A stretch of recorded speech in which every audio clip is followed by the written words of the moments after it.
Hey guys, welcome to episode 39. It's my age. It is gosh, you're getting old. I am. You're going to be 40. 40. Yeah. Yeah. Time for some Botox. I should do Botox. Yeah. I just need lipo. I just want someone to stick a hose in me and just suck out, man. Just. And you could donate it to people in need. Like skinny people? What do you mean? Like people who wanted to fill in certain areas. Oh, yeah. I bet yours is a high quality that the doctor's offices would want. Yeah. Yeah. I mean, I don't even know how to respond to that. I just don't even know how. What are we drinking? We are drinking an Expat, as in someone who's left the country. As in if we want to leave the People's Republic of California, if it keeps going this way. As Justin keeps saying, he's moving to Texas, so we'll see if that ever happens. But Land of the free. yeah, I mean, if you move to Texas and then Texas secedes, like they've said they're going to do for, I don't know, every election cycle ever, then you will be an expat. All right. And so what's it made out of? It's 2 parts, well, I guess it's 2 ounces of bourbon. It's got mint in there, a splash of lime. I'm trying to remember what I made. Lots of mint these days. Yeah, well, I had all that mint left over that I from a couple of weeks ago. What else is in this thing? Hold on, give me a second. I was going to drink it.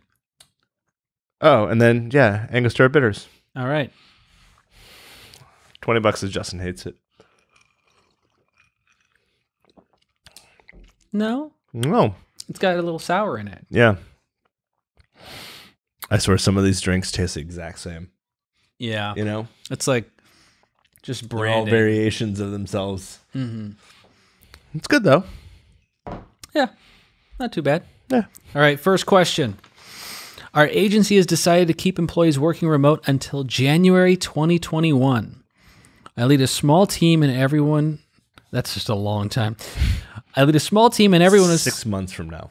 Yes. I lead a small team and everyone was handling work and connecting virtually for the first few months. But I'm now seeing a decline in morale and quality of work. No crap. Given that we've got a few more months of this, how do I pull my team together and get everyone back on track? This is 5 months, not 6 months. I don't know. I mean, other than I've heard some things from other companies that they start doing happy hours with the teams, Zoom happy hours, where they're, once a week, call it a Friday or whatever.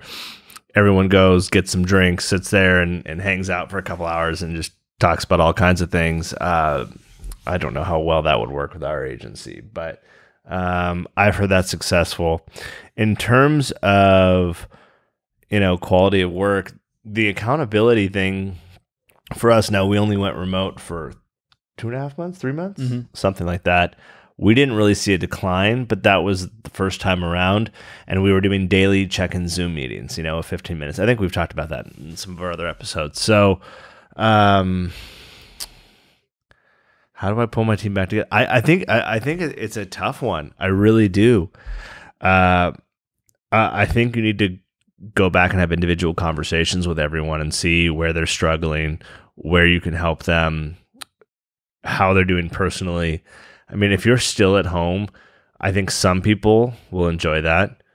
Most people probably don't. I think there is a lack of cohesiveness and teamwork and energy that just goes, that it just can't happen outside of a collaborative work environment.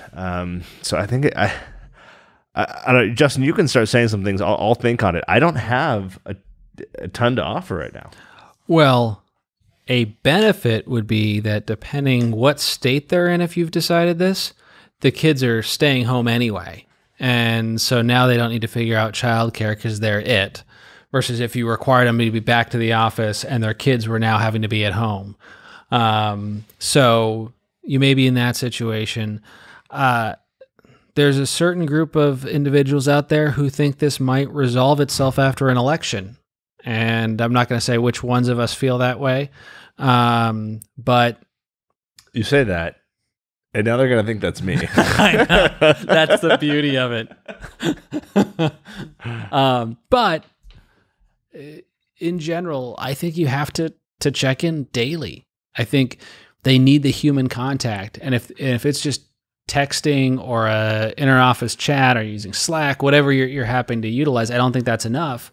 I think they need that time on the phone. And I think ultimately there are people that do well in that, and those people will do fine. But for everybody else, you're going to have to put even more effort into being engaged with them and actually taking interest in what's going on from a morale standpoint. What's the impact on their family? What additional challenges and burdens are now on their plate, given whatever the government in their state decides to do with regard to schooling or otherwise? And the long-term psychological effect of being, on your own without the community at large.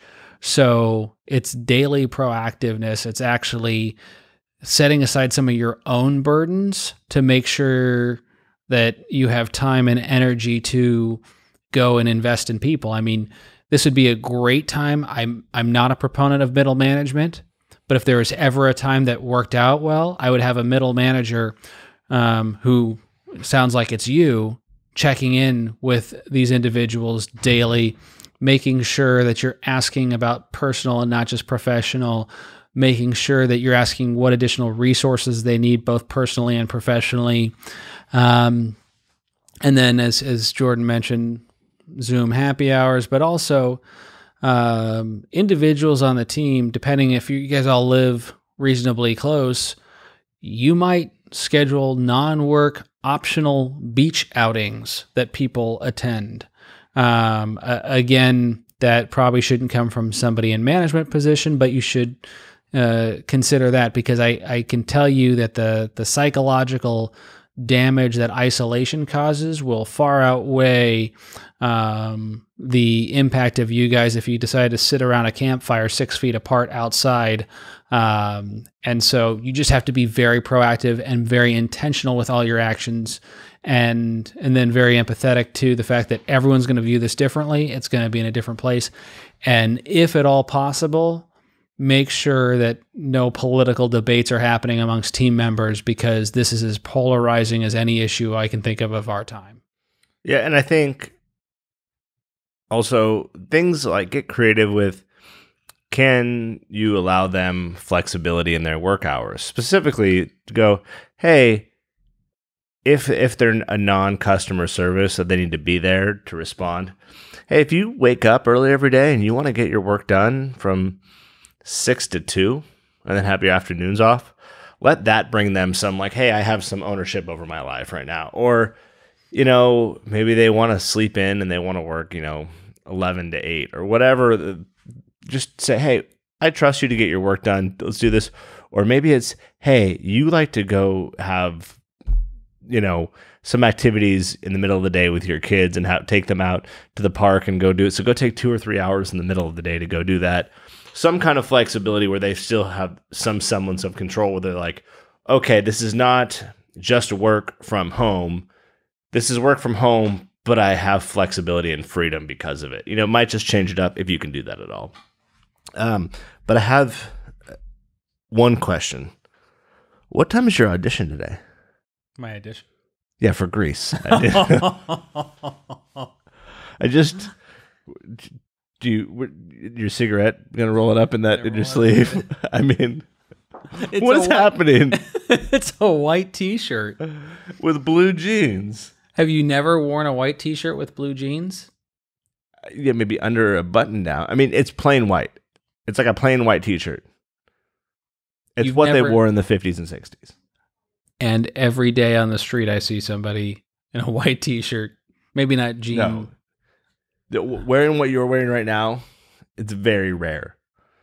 I'm rare. Maybe 50 years ago, it was more common. Are you saying I'm exceptional? No, that didn't even come to mind. Just what? How? Where did you get that from? Rare. Rare? Mm-hmm. I use my It own. would be rare to find a piece of poop sitting on this table, but would that be exceptional? I think I look good in this. Okay. You can read the question. Over the years, we have brought agents in with a variety of different compensation structures. Between sliding base pay and adjustments to commission on new and renewal, we've got onwards and upwards, upwards of 20 You different. can read good. I read very good. We've got upwards of 20 different agreements over 35 agents. Keeping all of them straight is a nightmare for accounting, managers, and anyone who enters commissions into the system. How do we remove these individual agreements and create more consistency? Is there a pay structure fee that works best for new and renewal, and for new and seasoned agents? I think it's tough to put the toothpaste back in the tube, and especially depending upon the niche they're in, right? If I'm a person who insures contractors, like with our agency, and I have a labor-intensive team that's servicing all day long, that's different than somebody who has 14 accounts that are all large, that tend to stay with the same carrier, and there's not servicing needs on the regular. And you can't treat those the same, because a competitor is going to come and say, hey, buddy, you've got 14 accounts and they're only paying you 25-20 split. And in reality, we know they're super profitable on you and far less profitable on others. And so you should start looking at these other options. So I think trying to do it after the fact is difficult. You may be able to do it in some departments versus others, but then book size comes into consideration, and how valuable and how tenured that employee is, plus their ability to transport that book, depending if you're in a state where there's non-competes that are enforceable or not. And yeah, I think in general, it's always best to have a set standard for everybody on a go-forward basis, new that comes in. But it's very difficult, especially when it's so tough to get new talent with a book of business to come to your agency. Is very easy to lose it if you get dogmatic about comp structures and trying to simplify it for yourself versus what is in the ultimate benefit of a producer. I just think that you might need some better technology. I don't think this is...